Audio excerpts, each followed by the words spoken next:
السلام علیکم ورحمۃ اللہ وبرکاتہ. بسم الله الرحمن الرحیم. ټول تعریفونه د رب ذوالجلال د پاره چې خالق او مالک او پروردگار د کل عالم دی، او درود پاک په خاتم الانبیاء حضرت محمد صلی الله علیه وسلم باندې. امید د رب ذوالجلال نساتم چې تاسو برو جوړ په صحت با برابر یې.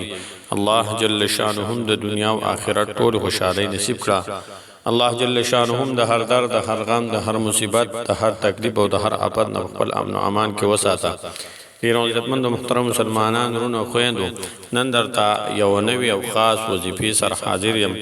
محترم د نن وظیفه دا د ناممکناتو د پاره ډیره طاقتوره، مجرب، عالی شان او جلالی وظیفه ده. محترم او استاد په زړه باندې سحاجات وي، سم مشکلات وي، تاسو ته سم مصیبتونو، تکلیفونو، آفتونو کې راګیری او د هغې نه د تخلاصې نه ملاویږي. نو دا وظیفه دا ډیره جلالی وظیفه ده، ډیره برکت والا وظیفه ده. الله جل شانه بم ټول ارمانونه چې کم دي تاسو په زړه کې جایز خواهشات دي، څومره حاجات دي تاسو محترمو، څومره ناممکنه حاجات دي، د هغې د پاره ډیره پایدمنه، ډیره طاقتور او نفع والا وظیفه ده. او محترم یو انسان د هغه په تنگ دستی کې راګیر دی، یعنی د هغه سره پیسې خړیر دي، مال او حال خړیر راځي، لیکن په هغې کې برکت نشته، د ته پته نه لګي. یا یو سړی دی د هغه رزق تنگستیا د مال او حال کې برکت نشته، مال او حال نشته دی. نو محترم د هغې د برکت لپاره هم دا وظیفه کولی شي، نوکرۍ لپاره هم کولی شي. مختصر وظیفه ده. نو کم مسافرونه بیګان دي، هغوی د ځان لپاره هم کولی شي. خاوند ښځې د خاوندانو لپاره هم کولی شي چې هغوی ته مسافرۍ کې ټیم نه ملاویږي، نوکري ورته نه ملاویږي، دیاړي مزدوري هغوی ته نه ملاویږي. نو د هغې دپاره هم دا وظیفه ډېره کمالي او جلالي وظیفه ده، برکت والا وظیفه ده. محترم الله جل شانه هم په ژوند کې برکت واچوي، په مال او په حال کې برکت واچوي. د هر قسم جایز مقصد دپاره هم کولی شي. محترم ډېر اسانه وظیفه ده. او راځو وظیفې طرف ته.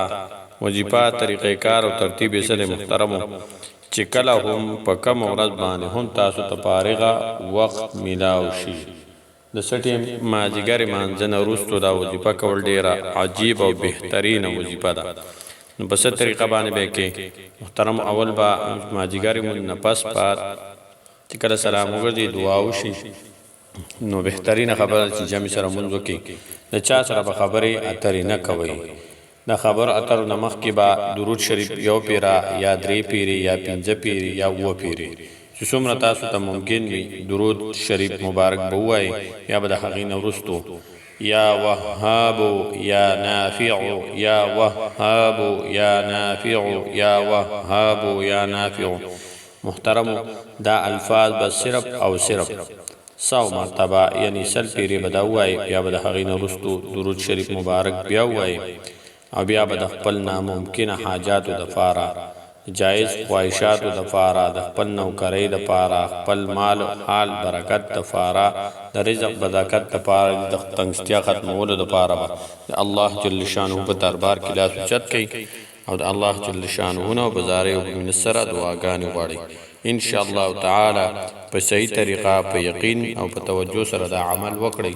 الله جل شانه به هر څه پورا کړي، ناممکنه حاجات هم پورا کړي، ناممکنه خواهشات هم پورا کړي، جایز خواهشات هم پورا کړي، او نوکري هم د تمناکو په رزق او په مال کې برته برکت هم واچوي.